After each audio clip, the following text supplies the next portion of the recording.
With just 3 days left, an 11th hour bid from Missouri lawmakers to try to keep the Chiefs and the Royals in Missouri. The Missouri House late this afternoon passed a bill that would provide up to 50% of baseball or football stadiums' cost financed by tax revenues generated by the buildings. Fox 4's John Ketz is at the sports complex tonight. John, the Senate has the package now, and a filibuster continues there. Its fate very uncertain right now. That is correct. Now, when it came to the House earlier today, there was a lot of discussion from state lawmakers who really opposed this. But at the end of the House chamber discussion, it was fairly easy to see that there wasn't enough opposition for it to fail in that chamber. Republican State House Rep Chris Brown from Kansas City North proposed the amendment for funding for the Chiefs and the Royals to a bill that dealt with high school athletes.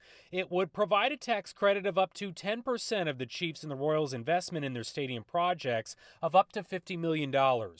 Brown brought up Kansas's Star Bond package proposal when explaining why he believes his state needs to act. It's Hank Stram to Andy Reid, right?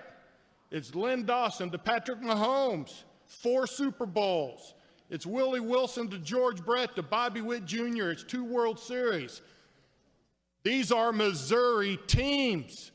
They need to stay in Missouri. Pushback came from lawmakers on the east side of the state, especially because people like Democratic State House Rep Bridget Walsh Moore haven't gotten what they wanted this session. I go home to St. Louis, and I say we're giving this big tax credit on top of capital gains.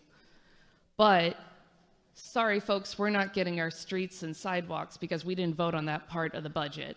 We're not getting another rural hospital. Walsh Moore was also upset she had just seen this amendment for 5 minutes before she spoke. Her question to Brown, what should she go back and say to her constituents? I would say that the option, if we don't do it, is we would lose the Chiefs and the Royals.